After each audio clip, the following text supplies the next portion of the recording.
नमस्कार साथियों, जय हिंद जय भारत। स्वागत है आप सभी का ऑल एग्जाम प्लेस पे। मैं हूं रोहित खन्ना। दोस्तों, आप लोगों का एमपी सेट में सिलेक्शन हो गया है तो आगे की रणनीति क्या होनी चाहिए, क्योंकि असिस्टेंट प्रोफेसर का एग्जाम आपका होने वाला है 28 जनवरी को। लगभग 60 दिन का यहां पर आपके पास समय है। इन 60 दिनों में क्या रणनीति होनी चाहिए वो इस वीडियो में मैं आपको बताने वाला हूं। साथ में आपको अगर अभी तक जानकारी नहीं है आपकी सेट के रिजल्ट की, तो बिल्कुल एमपीपीएससी की साइट पे जाके आप अपने सब्जेक्ट का रिजल्ट देख सकते हैं। इसके अलावा फॉर्म जो है 8 सब्जेक्ट के लिए और स्पोर्ट्स ऑफिसर और लाइब्रेरियन के लिए ओपन कर दिए गए हैं। कब से कब तक फॉर्म भरे जाएंगे वो भी मैं आपको बताने वाला हूं। चैनल पे नए हैं तो सब्सक्राइब कर लीजिएगा और भी ऐसे वीडियोस के लिए और अपडेट्स के लिए। इसके अलावा दोस्तों, अगर आप कर रहे हैं तैयारी तो पेपर 1 का कोर्स आपके लिए लेके आए हैं हम। केवल और केवल 699 रुपए में कंप्लीट पेपर 1 का कोर्स आपको मिल जाएगा, वो भी हमारे एप्लीकेशन पर, जहां पर आपको test series, video lectures, MCQ series, notes, PDF जिन्हें आप प्रिंट भी करवा सकते हैं बाकायदा, वो आपको यहां पर मिलने वाला है। तो कोई भी डाउट लगता है तो आप इस नंबर पे कॉल करके भी हमारा कोर्स जो है वो ले सकते हैं और अपना डाउट भी क्लियर कर सकते हैं। चलिए बात करते हैं यहां पर पहले तो फॉर्म की। तो आप सभी को बता दूं, फॉर्म की जो डेट है वो 30 नवंबर से 15 दिसंबर तक है। जी हां, अभी तक आपने अगर फॉर्म नहीं भरा है, आपका सेट क्वालिफाई हो चुका है, तो भाई 30 नवंबर से 15 दिसंबर के बीच में फॉर्म भरे जाएंगे। अभी फिलहाल 8 सब्जेक्ट के लिए इन लोगों ने खोला है। जैसे ही बाकी का रिजल्ट आएगा तो उसके लिए भी खोल दिया जाएगा, क्योंकि 8 सब्जेक्ट का और लाइब्रेरियन का और स्पोर्ट्स ऑफिसर का जो एग्जाम डेट एमपीपीएससी ने दे रखी है वो 28 जनवरी दे रखी है। जी हां, 28 जनवरी को एग्जाम डेट दे रखी है। जिन स्टूडेंट्स को अभी तक नहीं पता एग्जाम डेट के बारे में, तो आपको बता दूं 3 चरणों में आपका एग्जाम करवाया जा रहा है, जिसमें 8 सब्जेक्ट जो हैं, लाइब्रेरियन का पेपर हो और स्पोर्ट्स ऑफिसर का हो, उनका 28 जनवरी को दे रखा है। दूसरा चरण जो है 2 जून को कर दिया गया है। पहले ये 26 मई था, लेकिन 26 मई को आपको पता है यूपीएससी का एग्जाम भी था, तो ये डेट चेंज करके 2 जून कर दी गई है। उसके बाद 17 नवंबर जो है वो तीसरे चरण में बाकी सब्जेक्ट का एग्जाम है। लेकिन फिलहाल अभी हम 2 चरणों की बात नहीं करेंगे, क्योंकि उनके एग्जाम अभी दूर है। अभी फिलहाल 28 जनवरी वाला जो है, जो एग्जाम आपका हो सकता है, उसके बारे में हम चर्चा करेंगे। अब देखिए, आपके पास जो है सबसे पहले तो हाथ में सिलेबस होना चाहिए और एग्जाम पैटर्न पता होना चाहिए। जिन स्टूडेंट्स को अभी तक एग्जाम पैटर्न नहीं पता है क्या आपका असिस्टेंट प्रोफेसर में आएगा, तो मैं आपको बता दूं 2 पेपर होंगे, पेपर 1 और पेपर 2। पेपर 1 में आपके प्रश्नों की संख्या जो होगी 50, एक प्रश्न 4 अंक का होगा, 200 मार्क्स का 1 घंटे का पेपर होगा। उसमें 3 सब्जेक्ट जनरली आपके होंगे। एक हो गया एमपी जीके, दूसरा आईसीटी यानी आपका कंप्यूटर एंड टेक्नोलॉजी, तीसरा आपका करंट अफेयर जो कि आपका नेशनल, इंटरनेशनल और स्पोर्ट्स और एमपी का इंक्लूड रहेगा। तो ये 3 जो सब्जेक्ट हैं, इनसे मिलाकर आपकी टोटल 5 यूनिट बनाई गई है और प्रत्येक यूनिट से आप देखेंगे मोटा मोटी 10 क्वेश्चन आपको देखने को मिलेंगे। टोटल आपके यहां पर 50 क्वेश्चन देखने को मिलेंगे। दूसरा है आपका संबंधित पेपर, जिस सब्जेक्ट के लिए आप अप्लाई कर रहे हैं उससे आपके 150 प्रश्न होंगे। 4 मार्क्स का एक प्रश्न होगा, 600 मार्क्स का टोटल आपका क्या होगा, पेपर होगा। सेकंड वाला 3 घंटे समय मिलेगा, पहले वाले के लिए 1 घंटे का समय मिलेगा। इसके बाद टोटल आपका 800 मार्क्स का हो गया रिटर्न। अब इस पे बनाएंगे मेरिट। मेरिट के बेस पे आपको इंटरव्यू पे बुलाया जाएगा और इंटरव्यू लिया जाएगा और वो होगा 100 मार्क्स का। फिर बनेगी फाइनल मेरिट लिस्ट, जो कि 900 अंकों से बनेगी। उसके बाद आपका सिलेक्शन होगा। ये सिलेबस आपका मैं आगे बताने वाला हूं। अभी ये एग्जाम पैटर्न आपको क्लियर होना चाहिए कि पेपर 1 का वेटेज जो है 50 क्वेश्चन का है और आपका जो सब्जेक्ट है उसका वेटेज 150 क्वेश्चन का रहेगा। बात करते हैं यहां पर पेपर 1 जो है वो आपका ऑफलाइन ही होगा। याद रखिएगा, ओएमआर शीट पे ही आधारित होगा, जैसे सेट का आपने दिया है ओएमआर शीट पे वैसे ही। इसके अलावा इंटरव्यू में कोई भी न्यूनतम अंक नहीं लाने हैं, तो उससे टेंशन मुक्त रहिए कि इंटरव्यू में फेल तो नहीं हो जाएंगे। तो ऐसा बिल्कुल नहीं है, इंटरव्यू में मिनिमम मार्क्स नहीं लाने। रही बात आपकी पेपर की, तो पेपर में आपकी मैंने जैसे बताया 50 क्वेश्चन जो हैं उसमें आपके कैसे रहेंगे। और उसमें एक चीज याद रखिएगा, 40% आपको लाना है मिनिमम पर पेपर में, इससे नीचे लाएंगे तो पेपर दूसरा वाला चेक नहीं होगा। और अगर आप कैटेगरी से बिलोंग करते हैं तो आपको 30% जो है प्रति पेपर में आपको कम से कम लाना है, वरना दूसरा पेपर आपका चेक नहीं होगा। पेपर दोनों ही भाषा में होगा, हिंदी में भी और इंग्लिश में भी क्वेश्चन आपके देखने को मिलेंगे। ठीक है, अब बात करते हैं इसमें आगे की। और इसमें नेगेटिव मार्किंग काफी स्टूडेंट्स ने पूछा था कि सर नेगेटिव मार्किंग है क्या असिस्टेंट प्रोफेसर में, तो बिल्कुल नहीं है, कोई भी नेगेटिव मार्किंग नहीं है असिस्टेंट प्रोफेसर में, तो उसकी टेंशन मुक्त रहिए। ठीक है, अब बात करते हैं सिलेबस की। तो सिलेबस में देखिए पेपर 1 का जो सिलेबस मैं आपको बताने वाला हूं, जो सभी आपके जो भी सब्जेक्ट से अप्लाई करेंगे उनके लिए कॉमन है। पेपर 1 सभी के लिए कॉमन है, जैसे सेट में पेपर 1 था सभी सब्जेक्ट के लिए कॉमन, वैसे ही यहां पर पेपर 1 जो है असिस्टेंट प्रोफेसर के सभी एग्जाम्स के लिए क्या है, कॉमन है। अब इसमें 3 सब्जेक्ट मैंने जैसे आपको बताए, एमपीजी के पहला सब्जेक्ट है मध्य प्रदेश का ज्ञान जो है वो पहला सब्जेक्ट है, दूसरा है आईसीटी करंट, और तीसरा है आपका करंट अफेयर। इनसे अगर आप क्वेश्चन देखेंगे तो मेंशन है 35 क्वेश्चन आपको देखने को मिलेंगे, और इन दोनों से टोटल आप देखेंगे 15 क्वेश्चन, जिसमें आप देखेंगे 8 से 10 क्वेश्चन आपके आईसीटी के होते हैं, करंट अफेयर के आप लगभग देखेंगे तो 5 से 7 क्वेश्चन देखने को मिलते हैं एग्जाम में बस। सबसे ज्यादा क्वेश्चन आपको मिलेंगे एमपीजीके से, 35 क्वेश्चन। जी हां, 35 क्वेश्चन मिलेंगे। अगर आपने एमपीजीके अच्छे से पढ़ लिया तो 35 क्वेश्चन आपके फिक्स हो जाएंगे, आप पूरे के पूरे स्कोर कर सकते हो जो आपको करना है। ठीक है, बात करते हैं इसमें 5 यूनिट है। पहली यूनिट जो है वो है मध्य प्रदेश की हिस्ट्री, कल्चर, लिटरेचर की, मध्य प्रदेश के इतिहास की, संस्कृति की और साहित्य की। जैसे कि आप देख पाओगे इसमें पूरा मध्य प्रदेश का साहित्य आंदोलन से एंशिएंट प्राचीन काल से लेके आपका मॉडर्न तक दे रखा है। उसके बाद आपकी देखिए कला और संस्कृति आ जाएगी, जहां पर आपकी लोक गायन हो गए, है ना, डांस हो गए, पेंटिंग हो गई, ये सब आ जाएगा। ऐसे ही जनजातियां आ जाएंगी, भील जनजाति के बारे में पूरा डिटेल में, है ना, कोरकू जनजाति के बारे में डिटेल में। ऐसे ही फिर आप देखेंगे त्योहार हो गए, मेले हो गए, ये आपके आ जाएंगे। ऐसे ही साहित्यकार और उनकी रचनाएं आ जाएंगी जो मध्य प्रदेश से बिलोंग करते हैं, जैसे माखनलाल चतुर्वेदी के बारे में आ गया क्वेश्चन, है ना। पर्यटन स्थल आ जाएंगे जिसमें किले आ जाएंगे, आपके महल आ जाएंगे, गुफाएं आ जाएंगी, है ना। नेचुरल प्लेस भी आ जाएंगे, जैसे खुजराहो के मंदिर हो गए, है ना, आपके दूसरे फेमस मंदिर हो गए, है ना, वो आ जाएंगे। उसके अलावा प्रमुख व्यक्तित्व जो कि अभी न्यूज में भी हैं और जो ऑलरेडी फेमस हैं मध्य प्रदेश से, वो। तो पहली यूनिट जो है आपकी एमपी की पूरी हिस्ट्री कवर करती है और आर्ट एंड कल्चर वाला जो पार्ट है वो कवर करती है। सेकेंड यूनिट पे आता हूं मैं।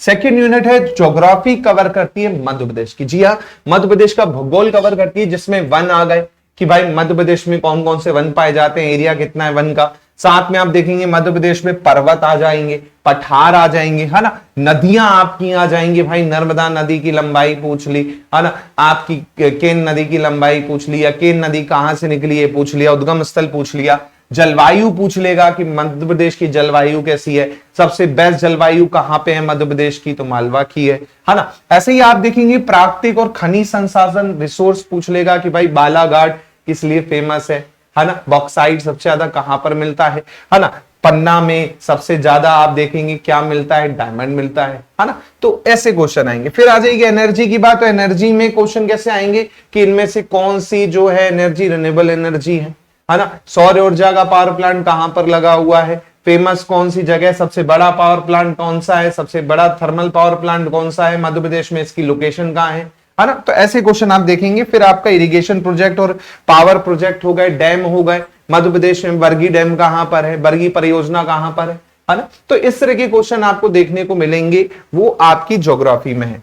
फिर थर्ड आएगा आपका पॉलिटिक्स और इकोनॉमी ऑफ मध्य प्रदेश, जहां पर आप देखेंगे पॉलिटिकल सिस्टम, जहां पर गवर्नर की क्या विशेषता है, गवर्नर की पावर क्या है, कैबिनेट का क्या है, लेजिस्लेटिव असेंबली क्या है ना। ऐसे पंचायती राज के बारे में मध्य प्रदेश में, ऐसे ही social system of Madhya Pradesh हो गया, जहां पर मध्य प्रदेश में किस तरह से आपका हेल्थ सेक्टर है और ये सब एजुकेशन सेक्टर है, तो ये सब चीजें हो जाएंगी। डेमोग्राफी और सेंस से 2011 वाला डाटा ही आपको पढ़ना है, क्योंकि भाई नया वाला तो अभी बना ही नहीं है है ना। इसके अलावा इकोनॉमिक डेवलपमेंट में इकोनॉमिक सर्वे जो मध्य प्रदेश का आता है ना, बजट जो आता है वो आपको थोड़ा सा देखना पड़ेगा, क्योंकि इसमें विकास दर और ये वृद्धि दर ये सब देखना पड़ता है, उस पर क्वेश्चन आ सकता है। फिर इंडस्ट्री आ जाएगी कि भाई कॉटन इंडस्ट्री कहां पर है ना, क्लॉथ इंडस्ट्री कहां पर है, उससे रिलेटेड क्वेश्चन हो गए। इसके अलावा एग्रीकल्चर बेस्ड प्रोडक्ट हो गए, ये आप देखेंगे तो पॉलिटिक्स और इकोनॉमी ऑफ मध्य प्रदेश वाला पार्ट कवर करता है। फिर चौथी यूनिट जो आएगी दोस्तों वो आएगी आपकी करंट अफेयर की। करंट अफेयर में देखेंगे तो आपका कंटेम्पररीज इवेंट्स नेशनल इंटरनेशनल जितने हो गए। फिर खेल पे काफी ज्यादा ध्यान देता है, जैसे ओलंपिक पे काफी क्वेश्चन आते हैं, है ना, कि गोल्ड हाल ही में किस स्पोर्ट्स में जीता गया, है ना, या कितने गोल्ड जीते गए, तो ऐसे क्वेश्चन आपको देखने को मिलेंगे, है ना। इसके अलावा देखेंगे तो वेलफेयर स्कीम हो गया, जैसे लाडली बहना पे क्वेश्चन आ सकता है ना, लाडली लक्ष्मी पे क्वेश्चन आ सकता है। अभी तो फिलहाल लाडली बहना पे आएगा कि भैया कितने रुपए दी जा रही है ना। ऐसी फेमस पर्सनालिटी जो हो गई मध्य प्रदेश की, जो जिनको अभी अवार्ड मिले हाल ही में, जैसे किसी को पद्मश्री मिला हो या पद्म भूषण मिला हो और वो मध्य प्रदेश से बिलोंग करता है, या किसी की डेथ हुई हो मध्य प्रदेश से बिलोंग करता है, तो वो क्वेश्चन भी यहां पर आपको बन सकते हैं। पांचवी यूनिट जो है दोस्तों वो आपकी है बेसिकली कंप्यूटर की, जिसमें आपका इलेक्ट्रॉनिक्स आएगा। सबसे पहले इलेक्ट्रॉनिक्स में आपको पूछ लेगा कि सेमीकंडक्टर मटेरियल क्या होता है, ट्रांजिस्टर का आविष्कार किसने किया, डायोड का आविष्कार किसने किया, पीएनपी डायोड और डायोड के टाइप क्या होते हैं, इनमें से कौन सा डायोड है, ऐसा है ना। कंप्यूटर में पूरा बेसिक आ जाएगा, जहां पर कंप्यूटर के जनरेशन कितने होते हैं, फर्स्ट जनरेशन में क्या होता था, हार्डवेयर क्या है, सॉफ्टवेयर क्या है, मेमोरी क्या है, लैंग्वेजेस क्या है, तो कंप्यूटर में तो पूरा डिटेल आ जाएगी। आईसीटी में बेसिकली टेक्नोलॉजी वाली पार्ट आ जाएगा, जैसे वायरलेस क्या होता है भाई, ब्लूटूथ क्या होता है ना, तो इस तरह क्या आ जाएगा। फिर आएगा रोबोटिक्स, तो रोबोटिक्स में लेटेस्ट रोबोट कौन सा है, रोबोटिक्स के पिता कौन है, जनक कौन है ना। ऐसे ही एआई में आपको क्वेश्चन आ जाएगा कि भाई आज की डेट में एआई काफी यूज हो रहा है, आर्टिफिशियल इंटेलिजेंस, तो उस पे क्वेश्चन आ जाएगा। साइबर सिक्योरिटी पे क्वेश्चन आ जाएगा, इसमें आपको लॉ भी आ जाएंगे, आईटी एक्ट भी थोड़े बहुत यहां पर देखने को मिल सकते हैं। फिर ये ई गवर्नेंस किस तरह से चलती है, इंपॉर्टेंट गवर्नमेंट पोर्टल कौन कौन से हैं, वो हो गया। टाइप ऑफ ई गवर्नेंस क्या क्या है ना। ऐसे आप देखेंगे इंटरनेट सोशल नेटवर्किंग साइट, इसमें जो लेटेस्ट साइट है उन पे क्वेश्चन आ सकता है कि भाई फेसबुक के या मेटा के संस्थापक कौन है ना, या बोल देगा ट्विटर के मालिक कौन है फिलहाल में, ट्विटर हाल ही में किसका नाम एक्स कर दिया गया है, तो ऐसे क्वेश्चन भी यहां पर बन सकते हैं। सेम आपका ई कॉमर्स, तो ई कॉमर्स क्या होता है, टाइप ऑफ बिजनेस कैसे हैं, B2B सर्विस कैसी है ना। अलग अलग जो ई कॉमर्स साइट है जैसे फ्लिपकार्ट है ना, तो उस पे क्वेश्चन आपको यहां पर देखने को मिल सकते हैं। तो ये तो पूरा डिटेल में मैं आपको करवाऊंगा ही। अभी आपके पास आप देखेंगे तो लगभग कितने दिन का समय बच रहा है, तो लगभग आप देखेंगे दिसंबर का पूरा महीना मान लीजिए 31 दिन, और जनवरी का आपका 27 दिन बचा है केवल और केवल, क्योंकि 28 को आपका एग्जाम है। और अभी नवंबर में आप देखेंगे तो आज तारीख आपकी हो गई है बेसिकली 26, तो 4 दिन आज के यहाँ पे बचे हैं, तो मोटा मोटी आप देखेंगे 60 दिन का ही समय आपके हाथ में है। इन 60 दिनों में आपको पूरा सिलेबस पढ़ना है और आपको अच्छे से तैयारी भी करनी है। तो वो कैसे होगा मैं आपको बताता हूं। देखिए मेजर पोर्शन आप देखेंगे तो वो है आपका एमपी का, जहां से आपके 35 क्वेश्चन आने हैं प्लस में, है ना। अब एमपी अगर आप 60 दिन में अच्छे से कर लेते हैं तो आपके 35 क्वेश्चन कहीं नहीं जाने वाले, क्योंकि एक बार आपने एमपी कर लिया अच्छे से तो पूरे क्वेश्चन मिलने वाले हैं। क्योंकि मैं आपको यहां पर 3000 प्लस एमसीक्यू भी करवा रहा हूं, है ना। 3000 प्लस एमसीक्यू भी आपको देखने को मिलेंगे हमारे साथ में, है ना। जैसे ही सेट में मैंने आप लोग के लिए इतनी मेहनत की थी और काफी अच्छा रिजल्ट रहा, पेपर 1 में भी काफी अच्छे क्वेश्चन फंसे आपके, तो वैसे ही 3000 प्लस क्वेश्चन आपको एमपी के देखने को मिलेंगे।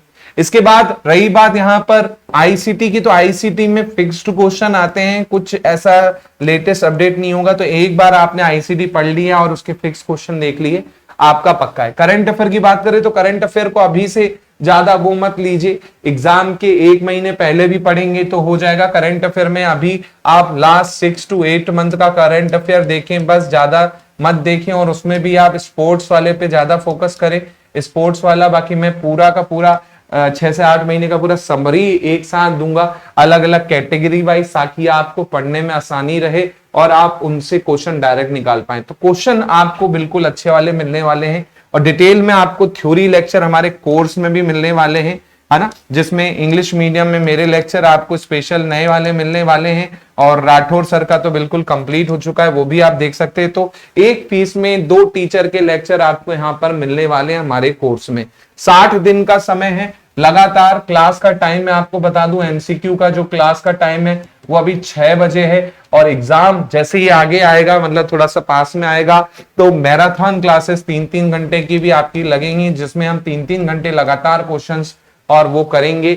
तो उसमें आपका रिवीजन भी बहुत तगड़ा होने वाला है, जिससे पेपर 1 में जो आपका और मेरा पर्सनली टारगेट है 45 प्लस का, जी हाँ 45 प्लस क्वेश्चंस का टारगेट है यहां पर सही करना।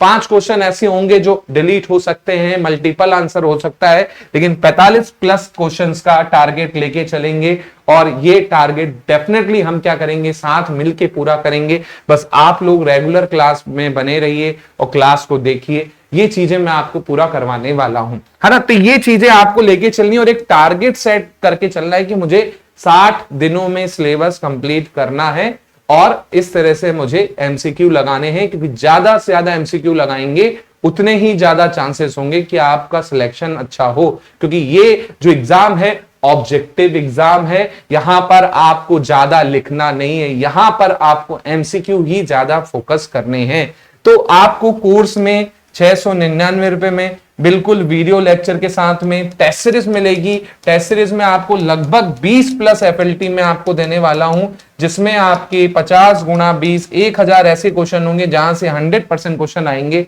उसके अलावा टॉपिक वाइज क्वेश्चन भी आपको देखने को मिल रहे हैं और एमसीक्यू सीरीज में जो मैं क्वेश्चन करवाऊंगा 3000 एमपी पे क्वेश्चन, ये तो फिक्स है ही आपके लिए। तो ये चीजें आपको रखनी है। सबसे ज्यादा जो टाइम आपको देना है वो देना है एमपीजीके को। एमपीजी पे सबसे ज्यादा फोकस, सेकंड आप फोकस करेंगे आईसीटी पे और थर्ड जो है एग्जाम के टाइम पे केवल, है ना। एग्जाम के 1 महीने पहले करंट अफेयर कीजिएगा, अभी से मत कीजिए, क्योंकि कोई मतलब नहीं है। हो सकता है आपका डेट आगे बढ़ जाए तो कोई मतलब नहीं निकले, है ना। तो करंट अफेयर एग्जाम के 1 महीने पहले चालू करेंगे, हो जाएगा, कोई दिक्कत नहीं है। मेन जो है एमपीजीके और आईसीटी, जिसको मिला के ही आप देखेंगे तो लगभग 45 क्वेश्चन होने वाले हैं पूरे के पूरे, और 45 क्वेश्चन मतलब 45 प्लस का टारगेट पूरा। और यहां पर आपका ज्यादा कुछ चेंजेस नहीं होगा, जो चेंजेस होगा वो करंट अफेयर में ही होता है, जो सबको ही नहीं बनेगा या बनेगा, है ना। लेकिन यहां पर आप 2 सब्जेक्ट ऐसे पढ़ लीजिए जिसमें आपको श्योरिटी हो जाए कि हाँ भाई कोई भी क्वेश्चन आए मैं इसको कर लूंगा। तो आप लोग को बस इतना करना है कि रेगुलर क्लासेस देखिए, लेक्चर देखिए, ज्यादा से ज्यादा आप क्वेश्चन लगाइए, तभी आपका क्या होगा, एग्जाम क्वालिफाई होगा। साथ में आप लोग के लिए एफएलटी भी मैं बकायदा वीक के वीक डिस्कस करूंगा। उसके बाद जब एग्जाम आएगा तो डेली हम एफएलटी भी डिस्कस करेंगे बकायदा। तो एफएलटी पे भी फोकस करना है हमको। 50 क्वेश्चन के पूरे हम डायरेक्टली क्या करेंगे, डिस्कस करेंगे।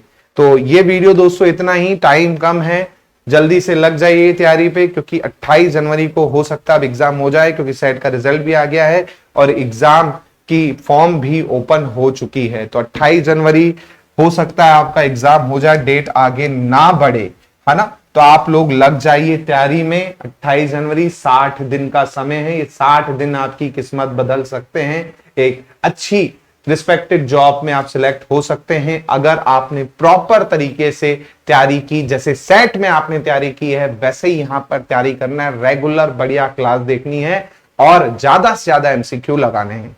तो आप लोग बिल्कुल जाइए। वीडियो अच्छा लगे तो भैया लाइक कर दो, मेहनत लगती है चीजें करने में। शेयर कर दो, चैनल पे नए हो तो आप सब्सक्राइब कर लेना ऐसे ही और वीडियोस के लिए, साथ में आपके कंटेंट के लिए। इसके अलावा पेपर 1 का दोस्तों कोर्स आप बिल्कुल ज्वाइन कर सकते हो, जो कि आपको मिल जाएगा 699 में, 699 रुपए में, जिसमें आपको 299 की टेस्ट सीरीज भी बिल्कुल फ्री मिल रही है। जी हाँ, इसमें आपको टेस्ट सीरीज भी मिल जाएगी। अगर केवल टेस्ट सीरीज लेने जाएंगे तो 299 रुपए की टेस्ट सीरीज आपको मिलेगी। यहां पर आपको उसको भी नहीं पे करना, इसी में टेस्ट सीरीज भी रहेगी, वीडियो लेक्चर्स भी रहेंगे, पूरा का पूरा आपको चीजें मिल जाएंगी।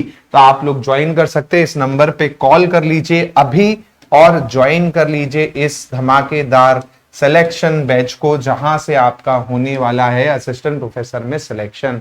मिलता हूं मैं आप लोगों से जल्दी। बहुत बहुत धन्यवाद। जय हिंद, जय भारत। Thank you.